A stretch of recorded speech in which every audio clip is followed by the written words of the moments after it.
Hello friends, আজকে তোমাদের জন্য আমি আরেকটা নতুন ব্লগ নিয়ে এসেছি। সবাই তোমরা কেমন আছো? কেমন যাচ্ছে তোমাদের দিনকাল?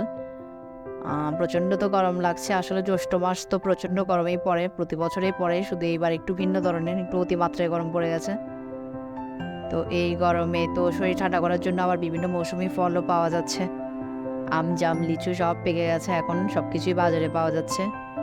আসলে যেটা হচ্ছে প্রকৃতির তো এটাই নিয়ম যে গরমের শরীর ঠান্ডা করার জন্য পাকা ফলও বের হয়ে গেছে। তো এগুলো খেয়ে শরীরকে ঠান্ডা করতে হবে, এই আর কি। কারণ গরমে তো আমাদের প্রকৃতির উপর তো আর কারো হাত নেই, আর প্রকৃতিকে তো নষ্ট করছি আমরা গাছ কেটে কেটে। দেখো আজকে বাসায় কি এসছে, অনেকগুলো পাকা আম এসছে, কাঁঠাল এসছে। আসলে এগুলো গ্রাম থেকে এসেছে, ছোট বোনের শ্বশুরবাড়ি থেকে। আমগুলো দেখো একদম ন্যাচারাল আম, এখানে কোনো কেমিক্যাল মেশানো হয়নি, বাড়ি থেকে এসেছে এই আমগুলো। যদিও বা এখনো আমটা খেয়ে দেখিনি, তো খেয়ে দেখলে বুঝে যাবে টেস্টটা কেমন। কাঁঠালও এসেছে, কাঁঠাল অনেক টেস্টি হয়, কিন্তু আমি না বেশি কাঁঠাল খেতে পারি না। আমটা আমার পছন্দ, বাট কাঁঠাল আমি খুব একটা খেতে পারি না, আমার একটু শারীরিক প্রবলেম হয়ে যায়। কাঁঠালগুলো কিন্তু টেস্টি ছিল, আমি সামান্য একটুখানি ট্রাই করেছিলাম।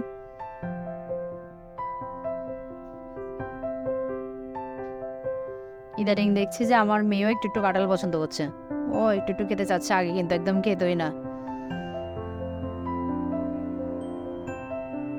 দেখো আমার মেয়ে অনেকগুলো আইসক্রিম নিয়ে বসে গেছে। আমাদের কি করছে এগুলো? এতগুলো আইসক্রিম? কতগুলো আইসক্রিম, এতগুলো আইসক্রিম কে এনেছে? পাপ্পা এনেছে। ওরে বাবা, তোমার পাপা তো অনেকগুলো আইসক্রিম এনেছে।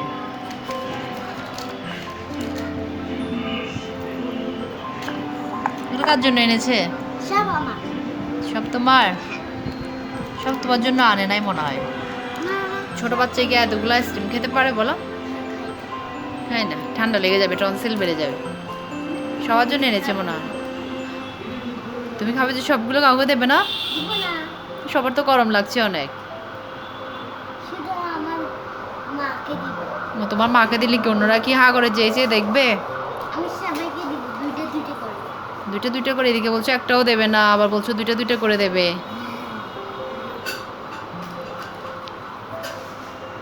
কে সাজিয়েছে এগুলো, তুমি রেখেছো? হ্যাঁ।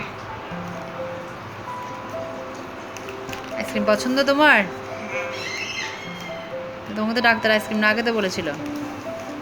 তুমি না হলে তুমি খেয়েও না, কেন তোমার না গলা ব্যথা হয়? আসলে একটু আগে আমার বোনের হাজব্যান্ড, বড় বোনের হাজব্যান্ড আইসক্রিমগুলো নিয়ে এসছে, এখনো কেউ খায়নি। আর এই ও সবগুলো সাজিয়ে নিয়ে বসেছে। আসলে গরম বেশি পড়াতে আইসক্রিম, লেবু শরবত এগুলোই আমাদের বাসায় বেশি খাওয়া হচ্ছে।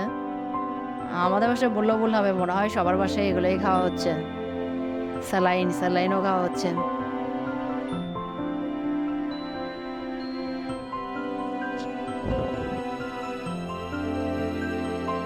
আমার হাজব্যান্ড কাঁঠাল খেতে বসে গেছে, আমিও ওর পাশে এসে একটু বসলাম, ওর টিভি দেখছে আর কাঁঠাল খাচ্ছে। আসলে কাঁঠাল নরম হয়ে গেলে খেতে ভালো লাগে না, এই কাঁঠালগুলো একদম পারফেক্ট ছিল, কিন্তু আমি বেশি খাইনি, একটাই খেয়েছি।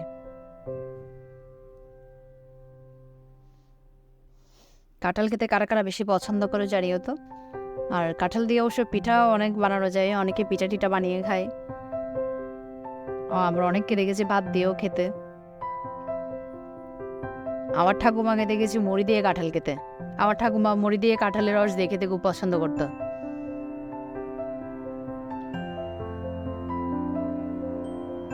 এত গরম পড়েছে যে সোফায় বসা যাচ্ছে না, আমি সারাক্ষণেই নিচেই আছি। আর দুটা তিনটা ফ্যান একসাথে চলে, তাও গরম যায় না। আর সারাক্ষণ তো এসি রুমে বসে থাকা যায় না, ঘরে কাজ রয়েছে। তা আমি সোফাতে বসি না, আমি ফ্লোরেই বসি, আমার ফ্লোরে বসতে তাও একটু আরাম লাগে।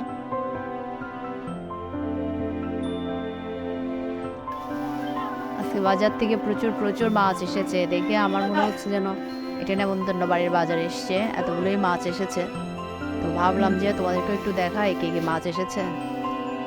মাছের দাম কেমন আজকে? প্রথমে চিংড়ি মাছ বের হচ্ছে এখন, ওই মাত্র কোথায় বাজার গিয়েছিলে? থেকে আসলো। চকবাজার? তুই কি পাবদা?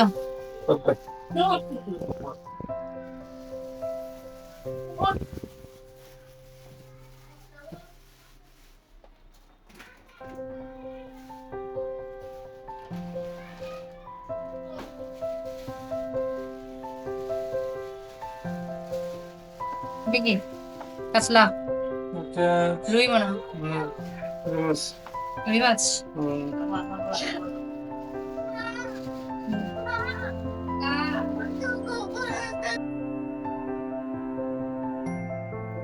কাতলা মাছের মাথা দিয়ে মুড়ি ঘন্ট খেতে ওরা ভীষণ ভালোই লাগে।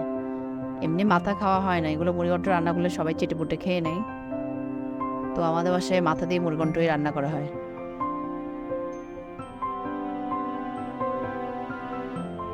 চিংড়ি, কাতলা, পাবদা, রুই, আরও জানি কি এসেছিল, আছে তেলাপিয়া, আরও কেকটা এসেছিল। মোটামুটি আমাদের বাসায় 10-12 দিনের মাছ হয়ে যাবে, এত মাছই এনেছে। আসলে আমাদের এত বাসায় খাওয়ার এত লোক নেই, আর মাছ জিনিসটা প্রতিদিন খাওয়াও যায় না। বের করো, এটা পিস তরকারি বেশি করে হয়েছে। এনেছে কারণ প্রতিদিন বাজারে যাওয়ার লোক নেই, অফিসে যেতে হয়, সকালে বাজার করার টাইম থাকে না, সেজন্যই বেশি করে আনা হয়েছে।